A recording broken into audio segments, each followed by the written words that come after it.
예수께서 와서 보시니 나사로가 무덤에 있은지 이미 나으리라. 베다니는 예루살렘에서 가깝기가 한 오리쯤 되매 많은 유대인이 마르다와 마리아에게 그 오라베의 일로 위문하러 왔더니 마르다는 예수께서 오신다는 말을 듣고 곧 나가 맞이하되 마리아는 집에 앉았더라. 마리아가 예수께 여짜오되 주께서 여기 계셨더라면 내 오라비가 죽지 아니하였겠나이다. 그러나 나는 이제라도 주께서 무엇이든지 하나님께 구하시는 것을 하나님이 주실 줄을 아나이다. 예수께서 이르시되 내 오라비가 다시 살아나리라. 마르다가 이르되 마지막 날 부활 때에는 다시 살아날 줄을 내가 아나이다. 예수께서 이르시되 나는 부활이요 생명이니 나를 믿는 자는 죽어도 살겠고 무릇 살아서 나를 믿는 자는 영원히 죽지 아니하리니 이것을 내가 믿느냐. 이르되 주여 그러하이다. 주는 그리스도시요 세상에 오시는 하나님의 아들이신 줄을 내가 믿나이다. 아멘. 우리가 주일날 교회 나와서 예배를 드리는데요. 예배를 드리면서 우리 마음 가운데 기대하는 바가 있습니다. 내가 이렇게 신앙생활을 잘 하게 되면 내 앞에 문제가 생긴다 할지라도 하나님께서 도와주시고 또 어려운 일이 생긴다라고 한다면 피할 길을 열어주실 것이다 라고 주님을 향해서 기대감을 가지게 됩니다. 주님을 향해서 이러한 기대감을 가진다라고 하는 것은 아름다운 일입니다. 주님께서는 믿는 자들이 고통을 당할 때, 어려움을 당할 때 외면하지 아니하시고 함께 해주시길 원하시고 도와주시길 원하시는 분이 우리가 섬기는 주님이신 줄로 믿습니다.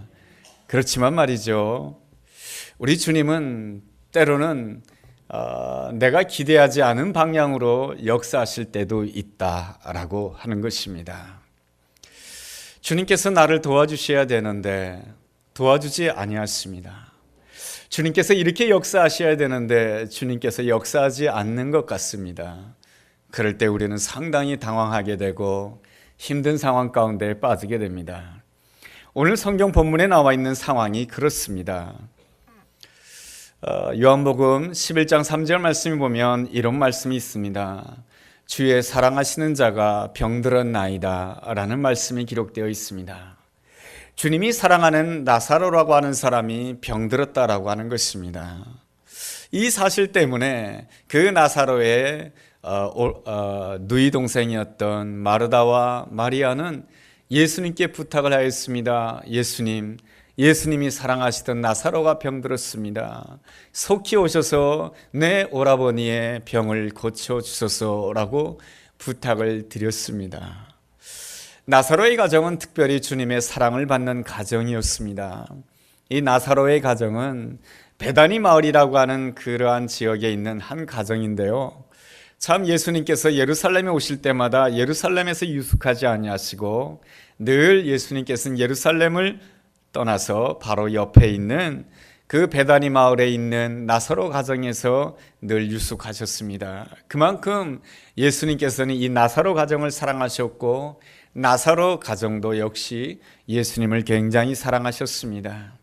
그런데 이 나사로 가정에 이 나사로가 병들었다라고 하는 것입니다. 야단이 났습니다. 그렇다라고 한다면 예수님께서 이래야 되지 않겠습니까? 이 소식을 듣자마자 예수님께서 빨리 나사로 가정에 쫓아가서 그 나사로의 병을 고쳐줘야 되는 것이 마땅하지 아니합니까? 그런데 우리가 성경을 읽어보면은 예수님께서는 이틀을 지체했다라고 말씀해주고 있습니다. 이틀을 지체하고 나서 나사로 가정에 당도해 보니 이미 나사로는 죽은 지가 나흘이가 되었다라고 이렇게 말씀해주고 있습니다. 내가 이러한 상황 가운데 빠졌다라고 한다면 어떻겠습니까? 얼마나 실망스러웠겠습니까? 그래도 내가 주일날 빠지지 않고, 그래도 내가 하나님을 위하여 충성하며, 그래도 내가 하나님을 잘 섬긴다라고 했는데 그렇게 열심히 믿음 생활한 결과가 겨우 이거란 말인가? 내가 그동안 신앙생활을 열심히 했는데 그 대가가 이거란 말인가? 하면서 마음에 실망하고 낙심이 컸을 것입니다. 예수님께서는 왜 이틀을 지체하셨을까요? 왜 그러셨을까요? 요한복음 11장 4절에 보면 이러한 말씀이 있습니다. 이 병은 죽을 병이 아니라 하나님의 영광을 위함이요 하나님의 아들이 이로 말미암아 영광을 받으려 한다라고 말씀해 주고 있습니다. 이 나사로가 병들었다라고 하는 이 병이 죽을 병이 아니고 하나님께 영광 돌릴 병이다라고 이렇게 말씀해 주고 있습니다. 아니, 나사로는 이미 죽었는데 뭘 하나님께 영광을 돌린단 말인가? 참 이해가 가지 않습니다. 하나님께 영광 돌린다라고 하는 것이 무엇이겠습니까? 우리는 대개 하나님께 영광 돌린다라고 한다면 이렇게 생각하기가 쉽습니다. 내가 원하는 일들이 잘 됨으로 인하여서 내 마음이 기쁘고 즐거움으로 인해서 하나님이 영광 받으신다, 이렇게 생각하기가 쉽지만 이것은 전적으로 나 중심적인 생각임을 알아야 되는 것입니다. 그렇다라고 한다면 하나님께 영광 돌린다라고 하는 것이 무슨 뜻일까? 이 영광이라고 하는 단어는 헬라어로 독사라고 합니다. 이 독사라고 하는 단어의 어원은 도키오라고 하는 도케오라고 하는 단어를 씁니다. 이 도케오라고 하는 단어에는 몇 가지 의미가 있습니다. 이 몇 가지 의미를 통해서 과연 하나님께 영광을 돌린다라고 하는 것이 무엇인지를 이 시간 좀 살펴보고자 합니다. 첫째로 이 도케오라고 하는 이 단어는 무슨 뜻을 가지고 있냐면 깊이 생각한다라고 하는 의미를 가지고 있습니다. 사람은 모든 것이 잘 될 때는 잘 생각하지 못합니다. 내 욕심에 따라서 움직이게 되고요, 또 내 감정에 따라서 움직이기가 쉽습니다. 그런데 사람이 어려움을 당하게 되고 고통을 당하게 되면은 내 자신을 돌아보게 되는 것이죠. 아, 이거 정말로 내가 잘 살았는가? 내가 살아가고 있는 것이 지금 제대로 살고 있는 것인가? 자기 자신을 깊이 돌아보게 됩니다. 이렇게 영광이라고 하는 이 단어 안에는 깊이 생각하다라고 하는 의미를 가지고 있습니다. 둘째로는 분별하다라고 하는 의미를 가지고 있습니다. 생각은 하되 바르게 생각해야 된다라고 하는 것입니다. 바르게 생각하기 위해서는 어떻게 해야 되겠습니까? 나의 이익과 손해를 먼저 생각하게 되면은 바르게 생각하기가 어렵습니다. 대신 하나님이 무엇을 원하시는가, 나를 기준으로 생각하지 말고 하나님을 기준으로 생각하게 되었을 때 우리는 바르게 생각하는 사람이 되는 것이죠. 삭개오의 경우가 그렇습니다. 삭개오가 살고 있는 그 여리고성에 예수님이 들어온다는 소식을 듣게 됩니다. 그러자 삭개오가 뽕나무로 올라가게 됩니다. 이 뽕나무로 올라가게 되었을 때 이런 생각을 할 수가 있습니다. 사람들이 나를 어떻게 볼 것인가? 그래도 세리장인데 말이죠, 사람의 체면이 있지 않겠습니까? 그런데 어떻게 뽕나무로 올라갈 수가 있겠습니까? 그러나 삭개오는 예수님이 지나간다라고 하는 그 소식을 듣고 사람들이 나를 어떻게 보느냐, 그거보다 나에게 더 중요한 것은 예수님을 만나는 것이 더 중요하다는 생각 때문에 뽕나무로 올라가게 됩니다. 뽕나무로 올라가게 되었을 때 예수님을 만나게 됩니다. 예수님을 만나게 되었을 때에 이 삭개오는 더 놀랍게 분별의 생각, 더 깊은 생각을 가지게 됩니다. 그래서 이 삭개오는 예수님 앞에서 이러한 고백을 하게 됩니다. 어떤 고백을 하게 됩니까? 머리카락이 자꾸 내려와가지고. 어떤 고백을 하게 되냐 하면은 내 재산의 절반을 가난한 자들에게 나눠주겠습니다 라고 고백합니다. 그리고 남의 것 가운데 내가 토색한 것, 빼앗은 것이 있다라고 한다면 그에게 4배나 갚겠다라고 말합니다. 그랬을 때 예수님께서 너무 그 삭개오를 기뻐하셔서 뭐라고 말씀하시냐면 네가 정말로 아브라함의 자손이다 라고 이렇게 축복해 주십니다. 그리고 또한 세 번째로 이 영광이라고 하는 단어 안에는 어떤 의미가 포함되어 있냐면 찬양한다라고 하는 그러한 의미가 포함이 되어 있습니다. 사람들은 저마다 다 자기를 자랑하고 싶어 합니다. 내가 어떠한 사람인지 모든 사람들 앞에서 인정받고 싶어 한다는 것이죠. 그래서 어떻게 하면 나의 실력을 사람들한테 보여줄까, 나의 능력을 보여줄까 하면서 자기 자신을 자꾸만 크게 만들려고 합니다. 그러나 말이죠, 세상의 일이라고 하는 것은 다 내 뜻대로 되는 것이지 않지요. 때로는 내 건강이 무너질 때가 있고 때로는 내가 성공하기를 바랬던 것들이 실패로 끝날 때가 있습니다. 여러분, 그럴 때에 내가 무너지게 되죠. 내가 무너진다라고 하는 것은 너무너무 아픈 일이지만은 내가 무너지는 그 시간을 통해서 우리에게 주어지는 놀라운 유익이 있습니다. 그것은 뭐냐면 자기라고 하는 우상을 버리게 된다라고 하는 것입니다.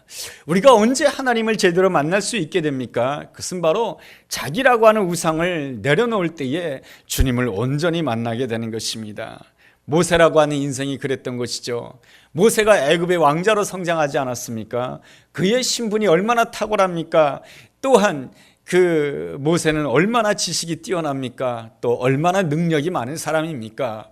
그렇게 지식이 많고 능력이 뛰어난 사람이기에 이 모세의 문제점은 무엇이냐면, 머리로는 내가 하나님을 위한다라고 생각했고 머리로는 내가 이스라엘 민족을 사랑한다라고 생각하였지만은 그 마음속으로는 내가 어떠한 자인지를 나를 자랑하려고 하는 그 마음이 더 컸던 것입니다.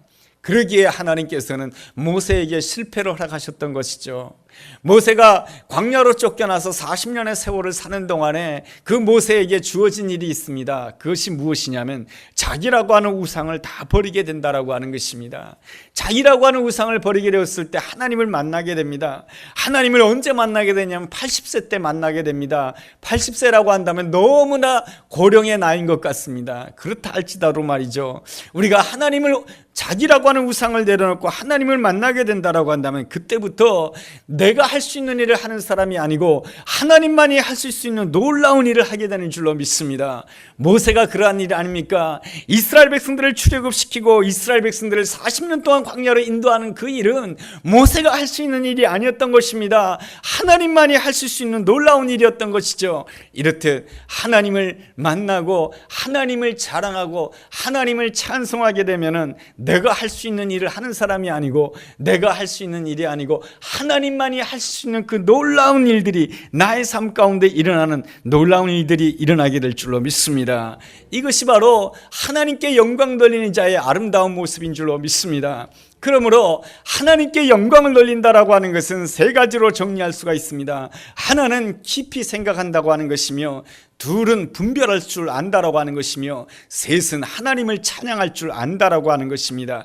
이것이 바로 하나님께 영광을 돌린다라고 말씀을 드릴 수가 있습니다.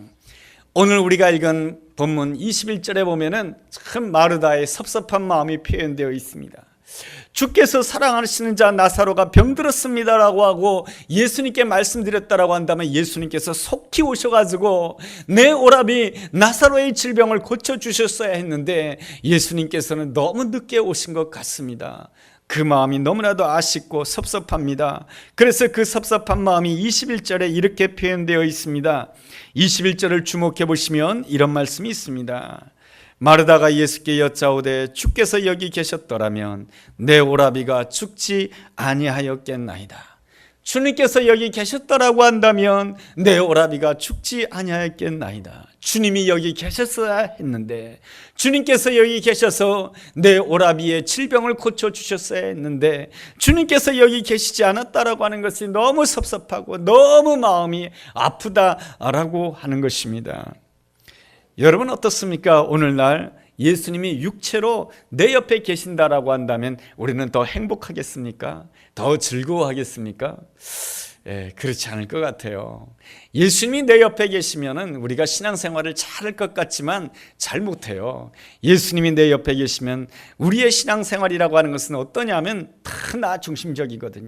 예수님이 내 옆에 계시면 더욱더 내가 원하는 대로 예수님께 해달라고 할 것입니다. 그리고 예수님이 내가 원하는 대로 해주지 아니하면 섭섭함과 그리고 또한 괴로움이 마음을 지배하게 될 것입니다. 그래서 주님께서는 말이죠, 여기 계시지 아니하셨던 것이에요. 여러분 15절에 보면 이런 말씀이 있어요. 요한복음 11장 15절에 보면 이런 말씀이 있습니다. 내가 거기 있지 아니한 것을 너희를 위하여 기뻐하노니 이는 너희로 믿게 하려 함이라. 내가 거기에 있지 아니하는 것을 기뻐한다, 너희를 위하여 기뻐한다라고 말씀해 주고 있습니다. 예수님이 바로 옆에 계신다라고 한다면 좋을 것 같지만 그렇지 않아요. 제자들도 예수님과 함께 있었던 사람입니다. 육체로 함께 있었던 사람입니다. 그 제자들이 어떤 사람입니까? 예수님을 따라다니기 위하여서 자기의 모든 직업을 버린 그러한 놀라운 사람들입니다. 그럼에도 불구하고 제자들이 예수님을 향해서 가졌던 생각이라고 하는 것은 무슨 생각입니까? 예수님이 이 나라의 왕이 되신다라고 한다면 주님 나를 주의 좌편에 앉게 하십시오, 주님 나를 주의 우편에 앉게 해주십시오 라고 생각하는 것이 바로 제자들의 이기적인 생각이요 자기중심적인 생각이었던 것입니다. 그러한 점에 있어서 주님께서는 내가 거기에 있지 않은 것이 바로 너희를 위하여 더 유익하다라고 말씀해 주고 있습니다.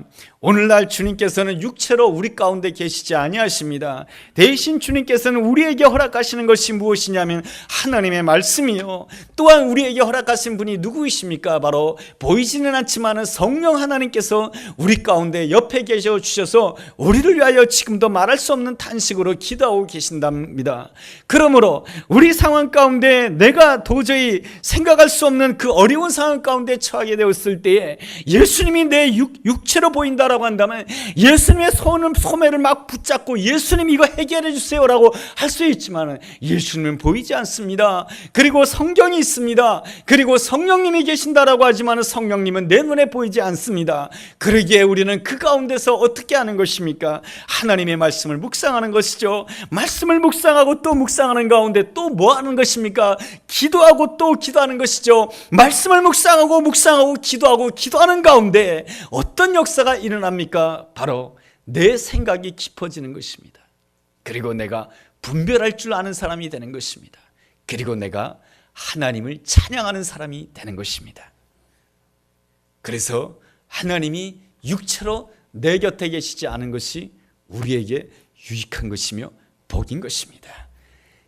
주님께서는 그래서 육체로 우리 가운데 계시지 아니하시고 대신 우리에게 말씀을 주시는 것이고 우리에게 성령님을 주시는 것입니다.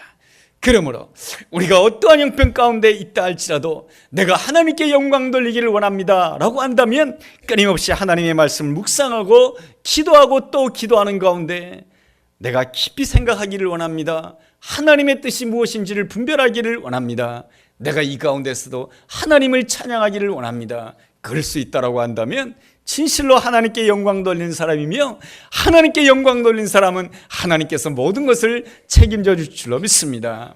그렇다라고 한다면 오늘 성경을 통하여서 과연 하나님께 영광 돌리는 아름다운 믿음이라고 하는 것은 무엇일까? 그것을 우리가 오늘 본문 말씀을 통해서 좀 더 생각해 보고자 합니다. 첫째로 깊이 생각하는 믿음으로서는 예수님을 내 생각 안에 가두어둬서는 아니 되는 것입니다. 마르다와 마리아는 누구보다도 예수님을 사랑하는 사람이었습니다. 그렇지만 마르다와 마리아의 문제점이 무엇입니까? 그것은 바로 예수님을 내 생각 안에 가두어 놓았다라고 하는 것입니다. 우리가 예수님을 사랑하고 예수님이 나를 사랑하시기 때문에 이 나사로가 병들었다라고 하는 소식을 듣고 예수님이 지금 당장 오셔야 된다는 것입니다. 고쳐주셔야 되는 것입니다. 그리고 적어도 내 인생 가운데 이런 일이 일어나면 안 되는 거예요. 나사로가 죽는 일이 일어나면 내 인생 가운데 나사로가 죽는 일이 일어나는 것은 절대로 안 되는 거예요. 왜냐? 나는 하나님의 사랑을 받는 자이기 때문에 내 인생 가운데 그런 불행한 일이 일어나는 것은 절대로 안 되는 거예요. 그러나 주님은 종종 내 생각을 벗어나십니다. 우리는 알아야 되는 것입니다. 내 생각을 벗어난 일이 있다 할지라도 주님께서는 그 일을 통해서도 하나님께서는 위대한 일을 행하시고 아름다운 일을 행하실 수 있다라고 하는 것을 우리는 믿어야 되는 것입니다. 이 땅을 살아가는 모든 사람들에게는 다 고통이 있고 아픔이 있고 눈물이 있고 또한 때가 되면 죽음이 찾아오게 됩니다. 이 고통과 눈물과 이 죽음이 무엇 때문에 찾아오는가? 성경은 죄 때문에 찾아온다라고 말씀해 주고 있습니다. 이 죄에는 배후 세력이 있는데 바로 악한 사단의 세력이 있다라고 말씀해 주고 있습니다. 그래서 베드로 사도는 베드로전서 5장 8절에서 우리에게 이렇게 권고해 주고 있습니다. 근신하라 깨어라 너희 대적마귀가 우는 사자같이 두루다니며 삼킬 자를 찾는다라고 말씀해 주고 있습니다. 그러므로 우리가 예수를 믿는다라고 하는 것은 무엇이냐면은 우리 앞에 영적인 전쟁이 주어져 있다라고 하는 것입니다. 우리가 하나님의 자녀가 되었기 때문에, 우리가 본래는 마귀의 자녀였다가 하나님의 자녀가 되었기 때문에 이 마귀는 끊임없이 우리를 다시금 빼앗아가기 위해서 끊임없이 우리를 유혹하고 우리를 넘어뜨리려고 한다라고 하는 것입니다. 우리에게는 영적인 전쟁이 주어져 있다라고 하는 것이죠. 그래서 예수님께서 이 땅에 오신 것입니다. 예수님께서 왜 이 땅에 오신 것인가? 예수님께서 이 땅에 오신 이유는 이 땅에 있는 이 영적인 전쟁에 완전한 승리를 위하여서 이 땅에 오신 것입니다. 주님께서는 이 땅에 오셔서 이 영적인 전쟁을 어떻게 승리하시길 원하셨던 것입니까? 바로 우리의 죄짐을 지고 십자가를 짐으로 인하여서 이 영적인 전쟁에서 완전히 승리함으로 인하여서 우리 모두도 바로 이 영적인 전쟁에서 온전히 승리하도록 하기 위한 길을 열어주시기 위해서 예수님이 이 땅에 오신 줄로 믿습니다. 그러기에 주님이 가시는 그 길이라고 하는 것은 십자가의 길이요, 주님이 가시는 그 길이라고 하는 것은 죽음의 길인 것입니다. 주님께서 이제 십자가를 지는 그 길을 간다라고 한다면, 그 십자가에서 죽으신다라고 한다면 예수님을 따라다녔던 그 제자들이 어떤 생각을 하게 되겠습니까? 예수님의 십자가의 죽음을 보면서 이제는 다 끝났다라고 생각할 것입니다. 다 끝났다라고 생각한다라고 한다면 예수님의 모든 제자들은 전부 다 가룟 유다가 될 것입니다. 예수님께서는 이 상황을 염려하신 것입니다. 예수님께서 십자가에 죽으신다 할지라도 죽음으로 끝나는 것이 아니라 바로 죽음 이후에 부활이 있음을 제자들이 믿기를 원했던 것입니다. 그 부활을 믿도록 하기 위해서 주님께서 사용한 사람이 있는데, 그 사람이 누구냐면 바로 나사로인 것입니다. 나사로는 누구입니까? 바로 주님이 사랑하는 자다라고 하는 것입니다. 주님께서는 그 사랑하는 자의 그 죽음을 통하여서 죽음 가운데서 다시 그 나사로를 살림으로 인하여서 제자들로 하여금 예수님께서 십자가에 못 박히실 때 예수님의 그 죽음이 십자가의 죽음에서 끝나는 것이 아니고 그 죽음 이후에 3일 후에 부활하신다라고 하는 그 놀라운 사실을 믿고 기다리도록 하기 위해서 주님께서는 이 나사로의 죽음을 사용하시는 것입니다. 여러분, 내가 얼마나 오래 샀냐? 오래 살면 행복하다, 건강하게 살면 행복하다, 물질이 많으면 행복하다라고 생각하지만은 우리의 인생의 가장 행복은 바로 주님께 쓰임받는 인생이 참다운 행복인 줄로 믿습니다.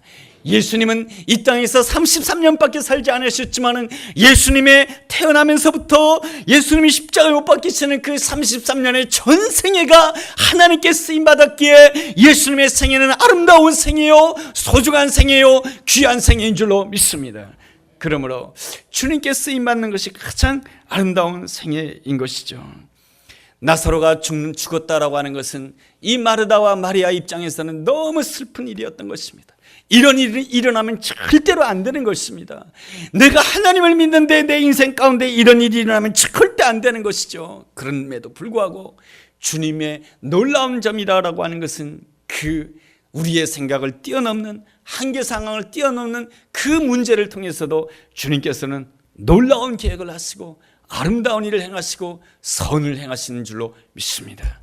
이 분을 믿을 때 우리는 깊이 생각하는 사람이 될 수가 있고, 깊이 생각하는 자가 되었을 때에 우리는 진실로 하나님께 영광 돌릴 수 있는 자가 되는 줄로 믿습니다.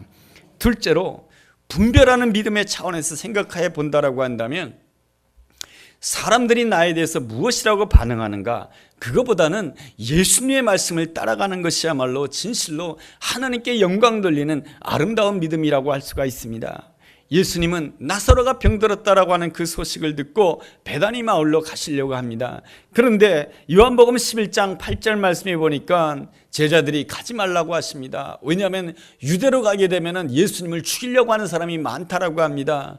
그랬을 때에 예수님께서는 요한복음 11장 9절에서 이렇게 말씀해 주고 있습니다. 낮이 12시간이 아니냐, 지금은 바로 낮이다라고 하는 것입니다. 낮이라고 하는 것은 무엇입니까? 빛이 비춰주는 시간입니다. 그렇다라고 한다면 예수님이 말하는 낮이라고 하는 것은 우리가 보통 하루에 보는 낮을 말하는 것이 아닌 것입니다. 그 낮이라고 하는 것은 무엇을 뜻하냐면은 하나님의 빛이 비춰주는 시간이 바로 낮인 것입니다. 하나님의 빛이 비춰주는 시간이 무엇입니까? 무엇입니까? 하나님이 역사하시는 놀라운 시간이다라고 하는 것입니다. 그런 거로 지금 예수님께서 움직이는 것은 바로 낮이다라고 하는 것입니다. 낮이기 때문에 주님께서 움직인다라고 하는 것이죠. 하나님의 빛이 비춰지기 때문에 움직인다라고 하는 것이죠. 하나님의 빛이 비춰지기 때문에 주님께서 지금 하시는 일이 무엇입니까? 나사로를 살리러 간다라고 하는 것이죠. 나사로를 살리는 이유가 무엇입니까?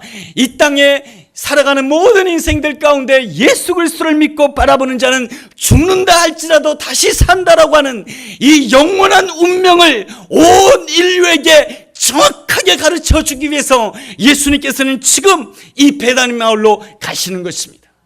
이러한 것을 생각한다라고 한다면 누군가가 나를 비난하고 누군가가 나에 대해서 조소하고 누군가 나에 대해서 수근수근하는 것과는 비교했을 때 그것은 아무것도 아니다라고 하는 것입니다. 우리가 교회 안에서 하나님의 일을 하다가 보면은 때로는 좋지 않은 말을 들을 때가 있습니다. 수근수근하는 말을 들을 수가 있고 무슨 일을 그런 식으로 하느냐라고 하는 야단을 들을 때도 있고 좋지 않은 말을 들을 때도 있습니다. 그러다 보면은 우리는 이러한 생각을 가지게 되는 것이죠. 야, 내가 뭐 교회에서 일한다고 누가 나에게 돈 주나? 돈 주지도 않는데 내가 이렇게 나와서 열심히 일하는데 내가 이렇게 좋지 않은 소리를 들으면서까지 내가 이 일을 해야 돼? 하면서 그만두려고 합니다. 여러분, 그럴 때 우리는 기억해야 될 필요가 있습니다.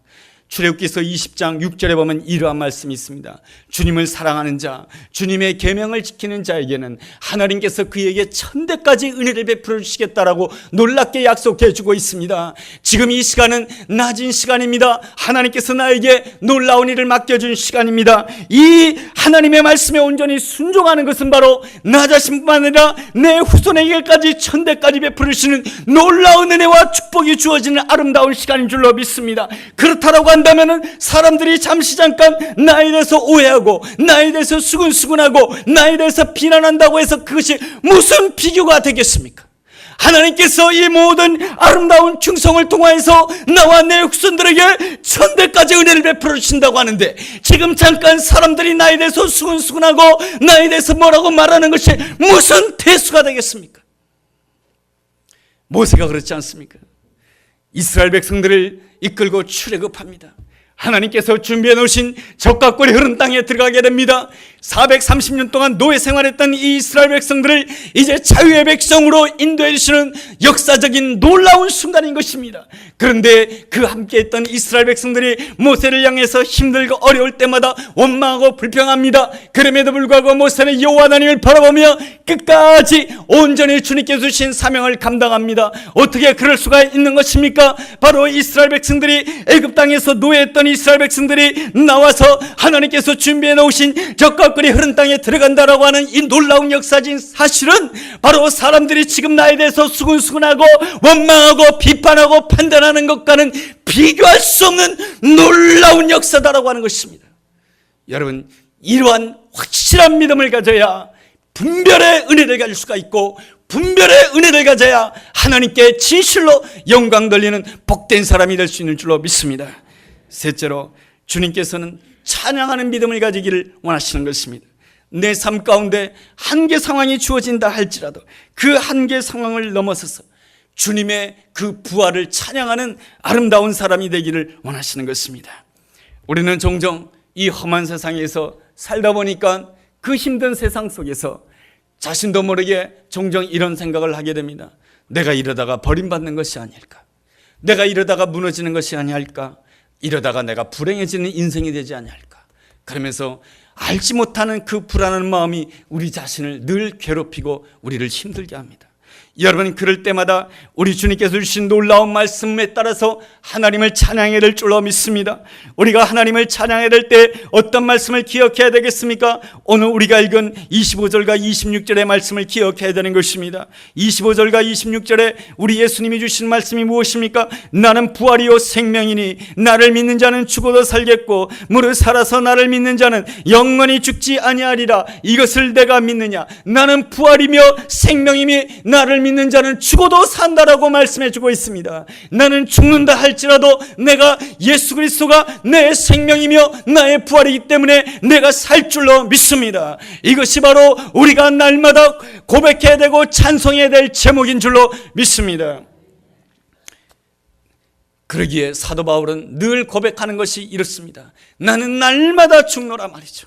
그래서 사도 바울은 죄수의 몸으로 로마로 끌려가게 됩니다. 그렇다 할지라도 사도 바울은 죄수의 몸으로 끌려간다라고 하는 이 사실 때문에 괴로워하지 않았습니다. 왜 그렇습니까? 나를 통하여서 바로 로마의 복음이 증거되는 이 놀라운 사실과 지금 내가 죄수의 몸이 된 것은 비교할 수 없다라고 하는 놀라운 확신을 가졌기 때문에 그런 것입니다. 한 걸음 더 나아가서 무엇을 확신했던 것입니까? 날마다 예수 그리스도의 부활을 믿었던 것이죠. 그렇기 때문에 날마다 죽노라.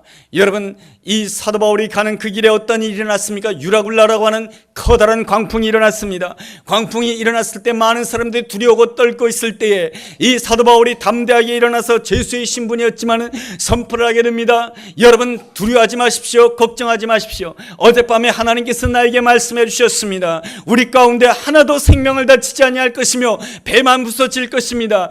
하나님께서는 저에게 약속해 주셨습니다. 너는 반드시 가이사 앞에 서야 될 것이며 너는 반드시 로마에 가서 복음을 전하게 될 것이다라고 하는 놀라운 약속을 주셨습니다. 하나님께서는 이 약속이 이루어지기까지 내 생명을 거두어가지 아니할 것이며 이 약속이 이루어질까지 나를 살려줄 것입니다.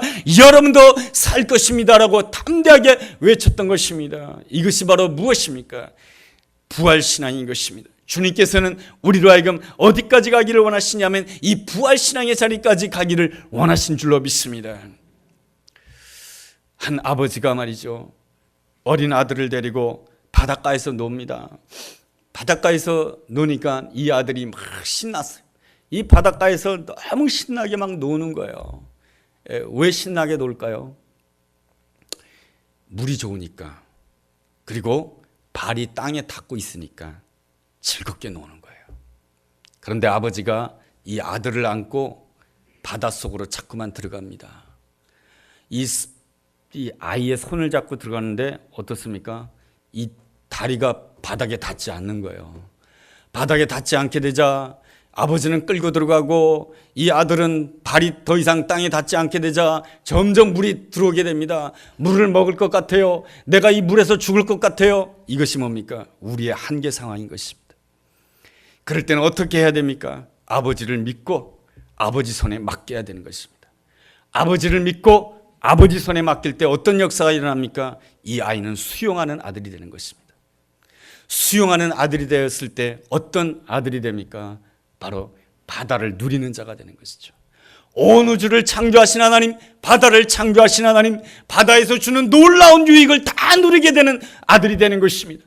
하나님께서는 우리가 신앙생활할 때 이렇게 신앙생활하는 경우가 많이 있습니다. 그저 바닷가에서 내 발이 닿는 곳에서, 내 상식을 뛰어넘지 않는 선에서, 내 한계를 뛰어넘지 않는 선에서 하나님께서 나를 축복해 주시고 함께 해 주시길 원하시지만은 하나님께서는 때로는 나로 하여금 한계 상황을 뛰어넘게 하시는 것입니다. 왜 그렇습니까? 나로 하여금 저 큰 바다로 나가도록 하기 위한 하나님의 거룩한 뜻이 있는 줄로 믿습니다. 왜 주님께서 이 시몬 베드로로 하여금 그렇게 힘든 상황 가운데 그 십자가라고 하는 그 엄청난 현실 앞에 맞닥뜨리게 하는 것입니까? 그렇게 해야만이 이 베드로가 전 세계를 향해서 나가 담대하게 복음을 전할 수 있는 놀라운 하나님의 사람이 되게 하는 것이죠.